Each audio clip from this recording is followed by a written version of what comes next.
Chega mais torcida gloriosa, a torcida do Botafogo. Hoje tem jogo do nosso glorioso, hoje tem Libertadores. E ó, mais uma vez, te trazendo aqui pro sofazinho de casa pra gente trocar essa ideia, bater esse papo. Tem muita coisa boa acontecendo no Botafogo e o cenário pode ser mais mágico do que está.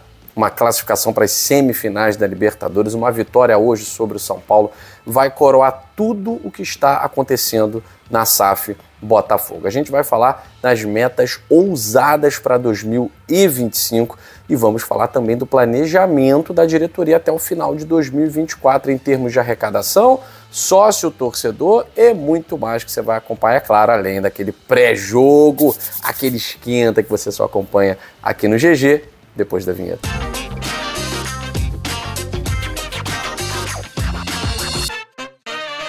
Olha, muita gente encarava, ou encara ainda, esse mundo das criptomoedas, que está cada vez mais popular, né? Está cada vez mais no nosso cotidiano, uma coisa muito distante. Eu, pelo menos, era essa pessoa aí, até me familiarizar com uma plataforma que te dá todo o layout de facilidade. Sempre tive vontade de ser um usuário de criptomoeda, de aprender um pouco mais como funciona e por isso que eu estou trazendo para vocês a Prime XBT. A Prime XBT, ela vai desmistificar esse medo que você tem de utilizar a criptomoeda e vai fazer isso participar do seu dia a dia, assim como é comigo, né? Hoje em dia, eu tenho o costume já de utilizar a Prime XBT como uma carteira de criptomoeda. Além da criptomoeda, você que já opera com trading ou tem vontade de aprender, a plataforma tem até dentro dela uma versão demo para você fazer seus testes ali, conhecer um pouco mais como é esse mercado de operações. E além disso, você pode participar de alguns concursos da plataforma também, por exemplo, você fazendo o seu cadastro com o nosso link, depositando aí no mínimo de $20, você pode concorrer lá a MacBook, iPhone, fone, enfim. Entra lá no link que vai estar aqui na descrição desse vídeo,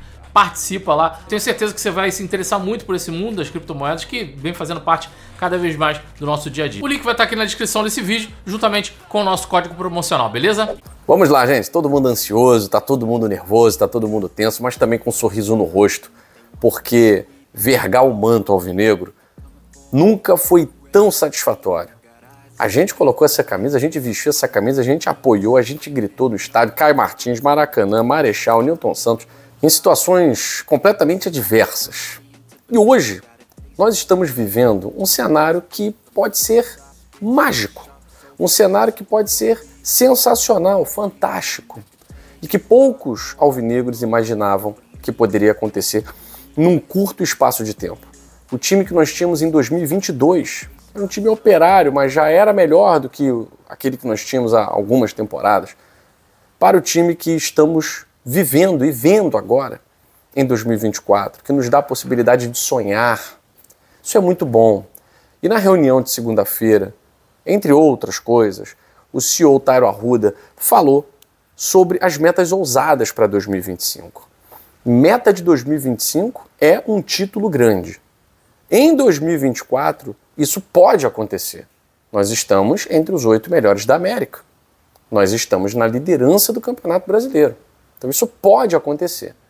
Mas as metas ousadas não param e elas estão em 2024. O planejamento, para terror de muita gente, né, que quer falar da arrecadação do Botafogo e não sabe bulhufas.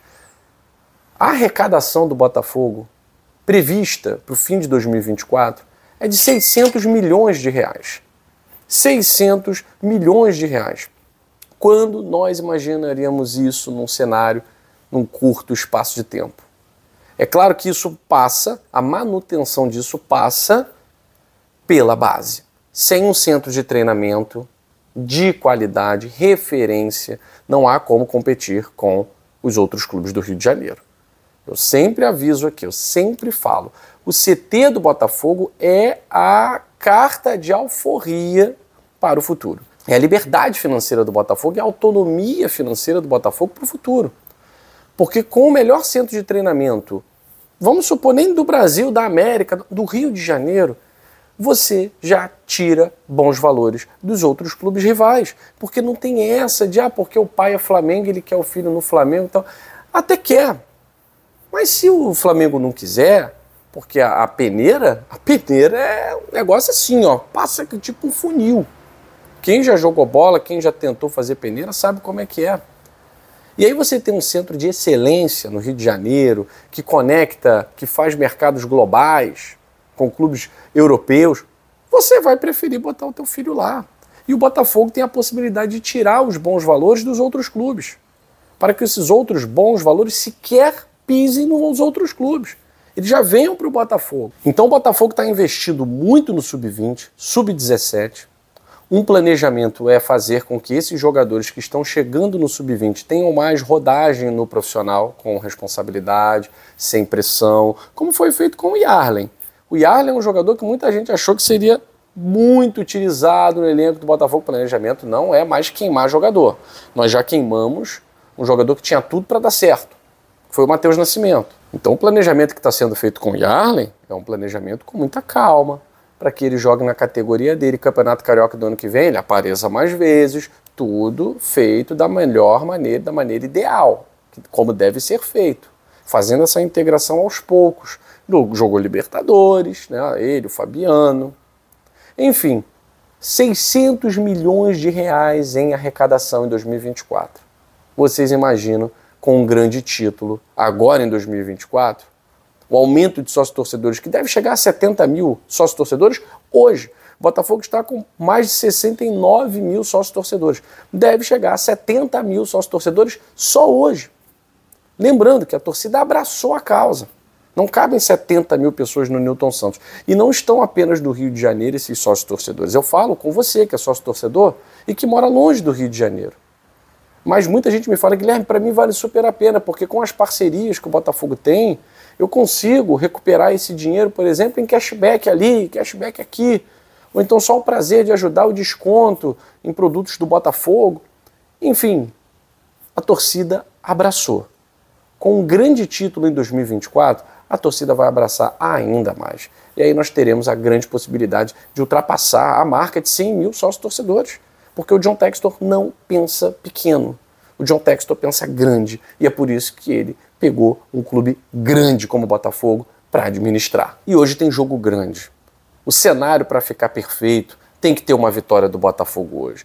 Eu estou até vertendo esse manto aqui da Rummel, da Coca-Cola, lembra, né? 1994, que vai que os bons auspícios, né, inspirem os nossos jogadores, e mais um 4-0. Vocês se lembram daquele 4-0 do Botafogo em Caio Martins contra São Paulo, com 3 gols do Túlio, um gol do Rogério Pinheiro, era o Rogério Ceni que estava lá no gol, enfim. Então eu tô com essa blusa para já me imantar aqui dessa vibração do 4-0, da goleada, apesar de nós sabermos que vai ser um jogo muito difícil.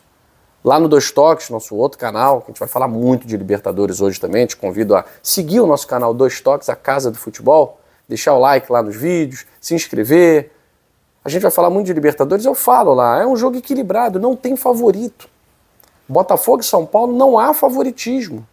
Ah, porque o São Paulo está mais acostumado a jogar competição e tal. Ah, mas o São Paulo nunca ganhou do Botafogo desde que virou SAF. Então tudo isso fica ali bonitinho na página da internet. Porque na hora que o juiz apita dentro de campo, a história é outra. A história é outra. E o Botafogo precisa fazer valer o seu momento. O seu momento. Não é que o São Paulo nunca venceu o Botafogo SAF. Não é que o São Paulo tem dificuldade para jogar com o Botafogo. Nada disso. Porque tudo isso morre. Tem que fazer valer o momento. Momento de líder do Campeonato Brasileiro. Um time que se impôs contra o Corinthians. Um time que se impôs contra o Fortaleza dentro de casa. Um time que vem conquistando pontos em jogos grandes. Venceu o Palmeiras em casa pela Libertadores. Goleou o Flamengo em casa pelo Brasileirão. Então que o Botafogo possa ter essa noção de que hoje é o dia para fazer o resultado. Acontecer qualquer outra coisa que não a vitória, o Botafogo vai para o Morumbi com as mesmas condições de fazer resultado. Porque hoje a gente não tem aquela ideia de alguns anos que se não ganhar em casa já era. Não tem isso. O Botafogo está mostrando contra o Palmeiras. Não fosse aquela bobeira, aquela coisa que desligou da tomada, o Botafogo venceria. O Palmeiras poderia ter feito 3-0 lá no Allianz Parque. Um Tiquinho Soares ali na cabeçada poderia ter feito 3-0. Então esse Botafogo não tem essa coisa de só ganhar em casa. As nossas classificações foram todas conquistadas fora de casa. Na Libertadores. Red Bull Bragantino foi fora. Fizemos o resultado em casa? Fizemos. Mas ganhamos fora. E resultado mínimo, ganho de 2-1. Mesma coisa contra o Palmeiras, ganhando de 2-1, muita gente fala, ganhou de pouco e tal. Ganhou, você leva a vantagem. E hoje contra o São Paulo é a mesma coisa. Temos que vencer. Se o Botafogo vencer, ele vai seguir esse mesmo roteiro de levar uma vantagem para o Morumbi, mas não sentar na vantagem. E estaremos com o Botafogo hoje. O estádio vai estar abarrotado, clima de liberta. E é claro, vamos para o nosso pré-jogo, vamos fazer aquele aquecimento com o meu amigo Maicon Martins. É isso aí, meu amigo Guilherme Cardoso, porque daqui a pouquinho a gente tá partindo lá pro Newton Santos, então vamos de pré-jogo, vamos falar dessa partida de logo mais às 9h30 da noite lá no estádio Newton Santos. É isso, né? Jogo de ida da Libertadores, aquela ansiedade bate, a gente precisa falar do nosso adversário. É um jogo que, se a gente pegar e analisar friamente, o Botafogo tá numa fase bem melhor do que o São Paulo. São Paulo vem sofrendo algumas críticas lá, né? O técnico Zubeldia, pela imprensa 011, não tá muito confortável não. A galera tem colocado o Zubeldia contra a parede lá, devido a algumas atuações do São Paulo, principalmente aí na eliminação pro Atlético Mineiro na Copa do Brasil. Isso aí realmente rendeu muitas críticas ao técnico Zubeldia. E aí, a gente teve até recentemente aqui a matéria do Lucas, né? O Lucas falando sobre... Até falou sobre o encontro dele com o Luiz Henrique na seleção brasileira. Trocaram um papo ali, trocaram ideia. E aí tentou falar ali um pouco da maneira que o São Paulo pode se comportar para tentar vencer o Botafogo hoje, né? Diz ali que o segredo é tentar evitar tomar gols nesse jogo de ida para resolver a situação no Morumbi. O São Paulo é um time que realmente toma poucos gols. Na fase de grupos da Libertadores foram 3 gols sofridos apenas, né? Acho que só o River Plate igualou essa marca aí de 3 gols na fase de grupos. Então realmente tem essa característica o São Paulo e vai tentar amarrar o jogo para que isso aconteça. O São Paulo vem da seguinte forma, Guilherme. Vamos lá. Ele vem com o Rafael, Arboleda, Alan Franco, Rafinha e o Wellington, Bobadilla, Luiz Gustavo e o Lucas Moura no meio, né? É o dono ali do meio campo do São Paulo. Na direita o Wellington Rato, o William Gomes, que ganha a vaga do Luciano aí no lado esquerdo do ataque tricolor. E no comando do ataque o Caleri, aquele que a gente não pode dar espaço, não pode dar mole, porque realmente é um atacante que consegue resolver. Aquele cara que só precisa de um toque na bola. E aí o Botafogo precisa evitar esse tipo de situação. E aí, enquanto isso, o Botafogo vem com a sua melhor versão, né? John, Bastos, Alexander Barbosa, mantendo o Marçal do lado esquerdo e o Vitinho no lado direito para início do time titular. É a provável escalação do Arthur Jorge, com o Gregory e Marlon Freitas no meio campo. E aí aquele ataque, né, o nosso quarteto, com o Almada no meio. Aqui, apesar do campinho do GE sempre colocar o Almada ali um pouco mais à esquerda, a gente fala sempre isso aqui, né? A mobilidade dele com o Savarino, vimos isso. Um reflexo foi o gol contra o Corinthians, né? O golaço, os golaços do Botafogo, principalmente do Almada, e aquele que o Almada enfia a bola pro Savarino ali, né? Dá pra notar bem a troca, a mobilidade dos dois atacantes. Concluindo, Savarino e Igor Jesus para fechar esse comando do ataque do Botafogo, Guilherme. Então, é o Botafogo que vem forte, vem com a sua força máxima, vai estar com a sua torcida, que, como eu falei, até nas falas do próprio Lucas Moura, né? Vai tentar segurar esse ímpeto ofensivo do Botafogo, que vem sendo o seu carro-chefe. E aí, um perigo que a gente precisa se atentar. O São Paulo é um time que consegue, às vezes, ter muita posse de bola e ter muito poder ofensivo. É um time que ataca bastante. E tem sido um problema do São Paulo as conclusões. Então o Botafogo realmente tem que apertar essa marcação do São Paulo e não deixar espaço. O São Paulo é um time de velocidade, ele consegue realmente impor essa ofensividade até na casa do adversário. E aí o Botafogo precisa sair com um resultado positivo para tentar ir com um pouco mais de tranquilidade para a decisão no Morumbi, Guilherme. É isso. Ansiedade a mil e a gente espera que o Botafogo faça aquele jogão que daqui a pouquinho a gente parte pro estádio Newton Santos, gravar lá também, falar com a galera e assistir esse jogão. Quero ver o palpite de vocês aí nos comentários, hein? É com você, Guilherme. Beleza, Maicão, que tudo dê certo pra gente hoje, né? Temos um encontro marcado às 21h30 no estádio Newton Santos. Eu fico por aqui, beijo grande no seu coração. Saudações alvinegras, fui.